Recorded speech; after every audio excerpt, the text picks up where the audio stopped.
What's up, guys, and welcome back to another Wigglez, Woodworking with Wigglez. Hey, it's your boy Wigglez. Today we're going to be doing a multi-colored patterned cutting board. Today is some hard maple, bird's eye, heartwood white, a nice chunk of ash, and a two common cherry with a big ass knot right in the middle right there. Now on this end, as you can see, it's quite a bit missing out of this piece, but I think I'll get enough strips to be able to make a pretty nice cutting board. Got the planer set up. We got to drop it down to the greatest thickness of the boards. So I'm going to go ahead and measure those real quick. These are going to go through first. These will go through once the thickest ones meet up to here. Once we get all four of these boards to 7/8, then we can start. It's time to start up this planer and get these pieces of wood ran through.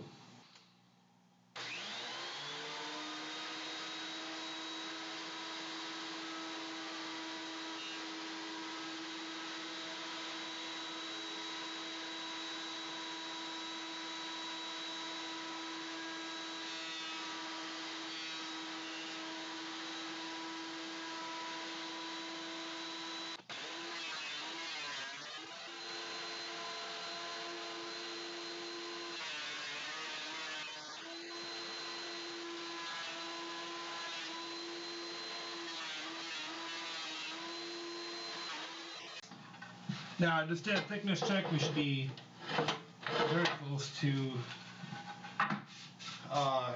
the original boards. Now we should be passing all four of these and still catching wood. So no, I'm not exactly at 3/4 of an inch right now. It's still a little heavy. I'm going to leave it like that for now, so I have a little bit of wiggle room to plane it out after I get everything glued down.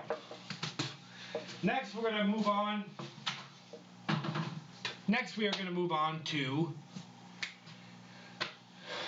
making the pieces the length that we're going to need it. Now, alright, so the next step we're going to do is we are going to be chopping these down to length. I figured 20 inches would be good.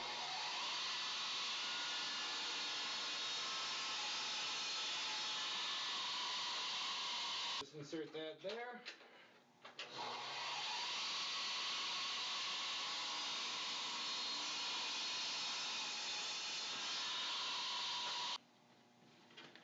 Transfer it to the next. I dropped my pencil. You know, me and this pencil have a love-hate relationship. I misplace it quite often. There you have it.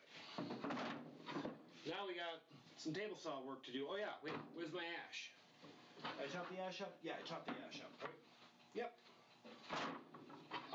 The cherry. The cherry I'm going to chop down once, again, I get the table saw running. So we're going to go ahead and get into that at this moment.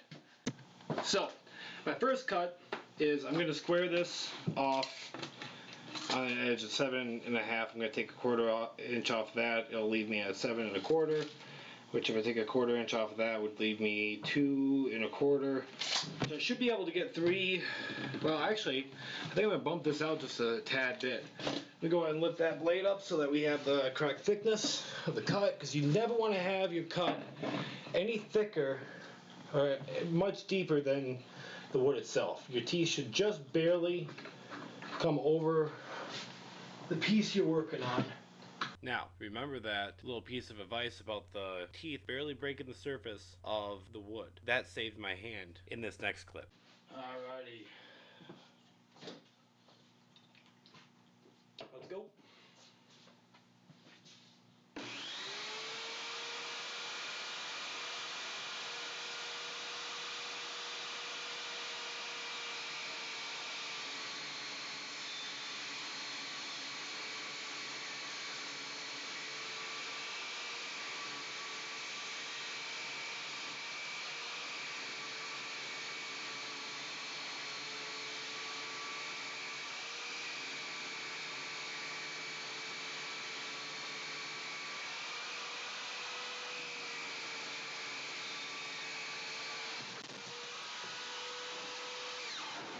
You see that? Let's watch that again. And one more time in super slow-mo.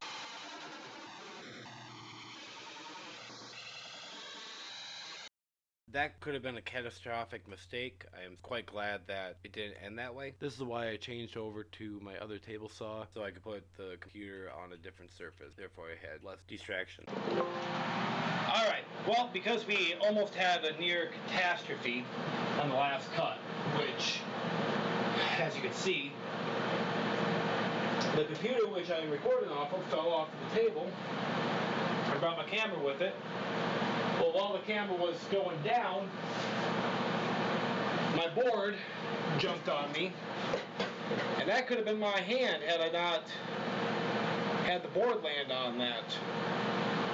So I think we're going to actually have some pieces that we're not going to be able to use because that went through the entire board. So, but we do have a square edge. I was able to finish up that square edge. So we're going to set this at 3/4 of an inch and start ripping. Alright, so we're all set up to do the 3/4 inch rips off of this board, and then we're going to chop it down on the chop saw after I get everything else stripped out. Let's do that.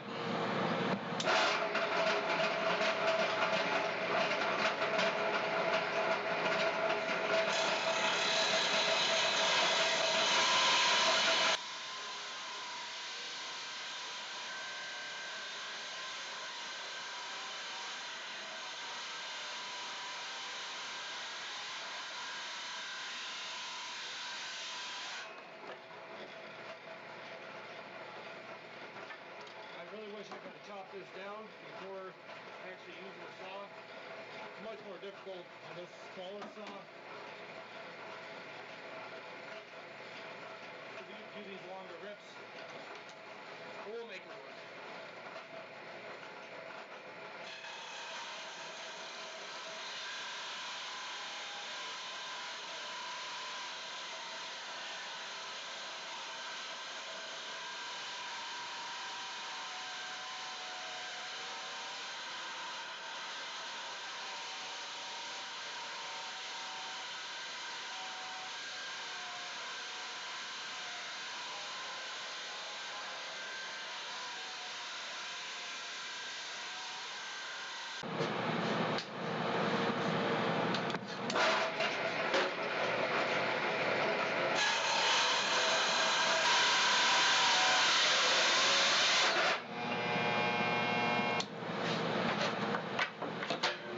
Hit that knot and it started binding up on me.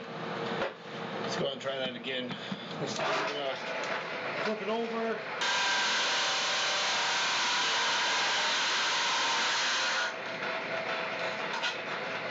There we go. So like I said, I knew I was going to be able to use all of it. It did break at that knot. But I still have a good strip that I'm going to be able to glue together. That's not going to be long enough, but again, I don't throw these pieces away because I can still use them as trim.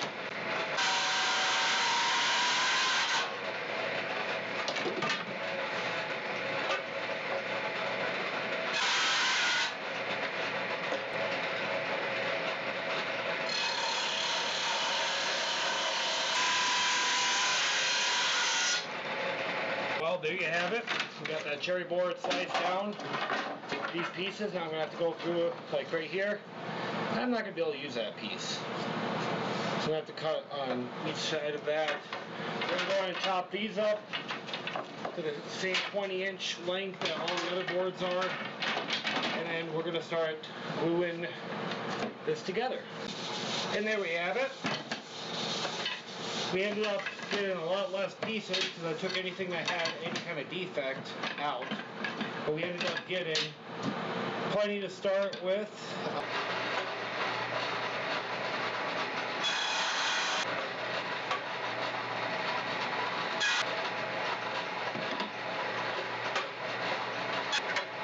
Well, you've already saw that board jumping because we got a split running down it.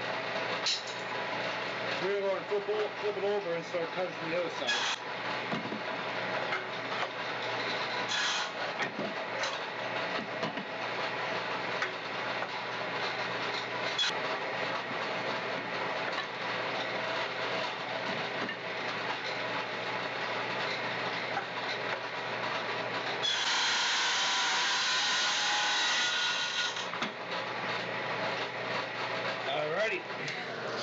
So that's going to be the white maple inlays, and like I said, I can't use that piece because it's a little too thin if I were to take that crack out. So we're not even going to use that piece. We've got the whiter maple inlays, and the cool thing about these pieces, I don't know if you can see that very well, but let me brush that off.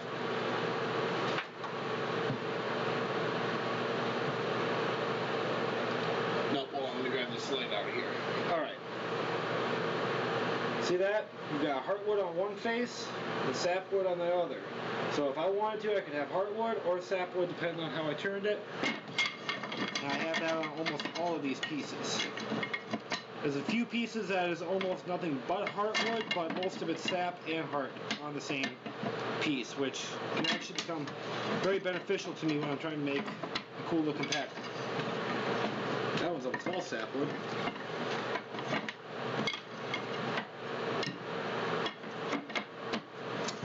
So we got the maple. Because again, you have the same heartwood and sapwood. And the sapwood itself, the sap face, has bird's eye in it too. So we're going to go ahead and chop this down. Put that in the scrap while it one's cuddled.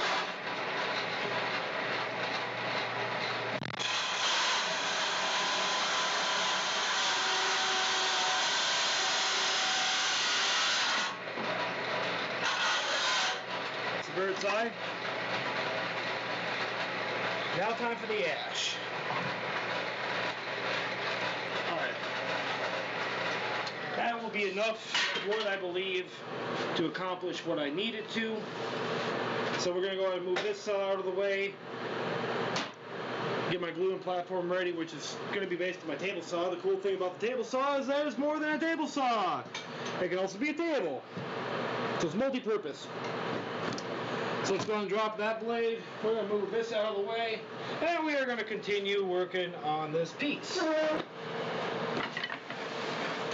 So now we've got ash.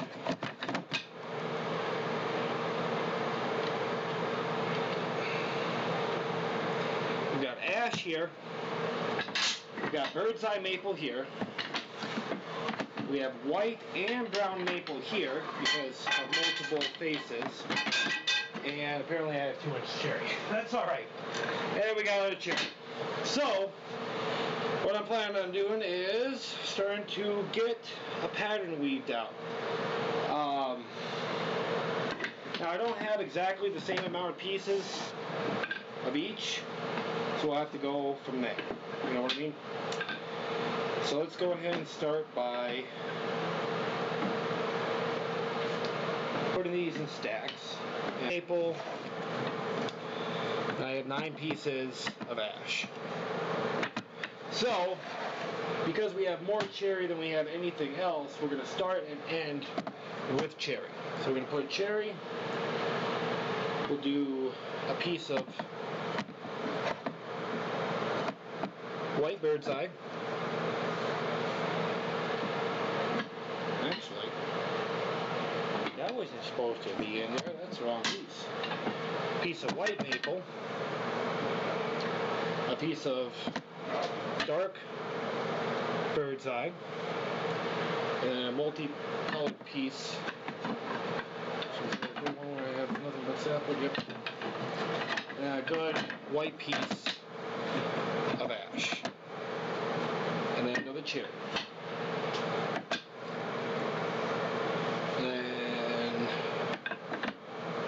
Maple,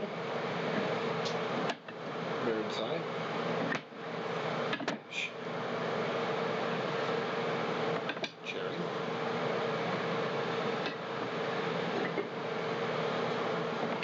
maple, bird's eye, ash.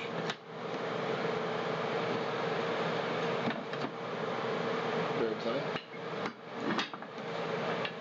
Hold on, actually. So we got cherry, maple, maple, ash, cherry, maple, maple, ash, cherry, maple, maple, ash.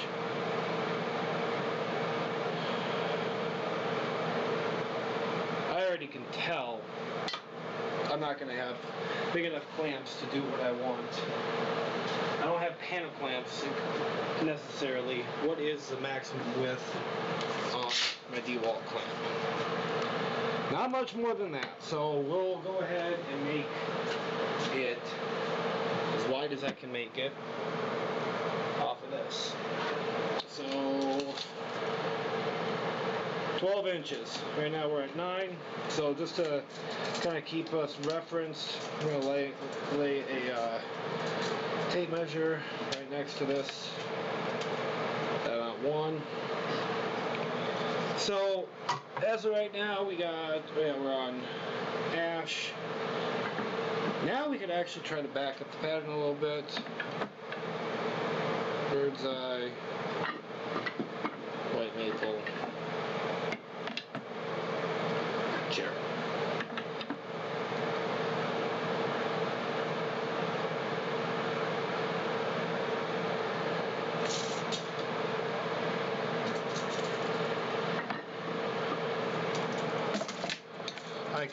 I will be able to fit exactly, I believe, one more. Yep, one more.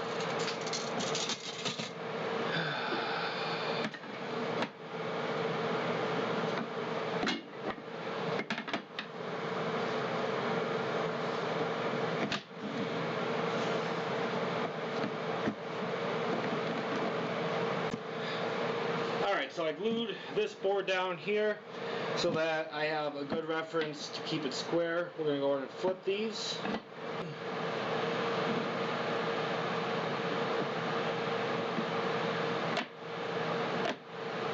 Alrighty, now it's time to clamp her up. And then you will see this beautiful thing tomorrow. I did not actually finish recording the entire video of this to finish the project. We have it glued down here. After the gluing process, I chopped it down at a perpendicular angle or 90-degree angle to the parallel side of the strips. After that, I glued the strips together, made a frame around the cutting board, and the finished product looks something along the lines of this. And if you enjoy what you guys see while I'm doing it, please hit the subscribe button and push notifications for the Woodworking for Wigglez episodes that will be coming out.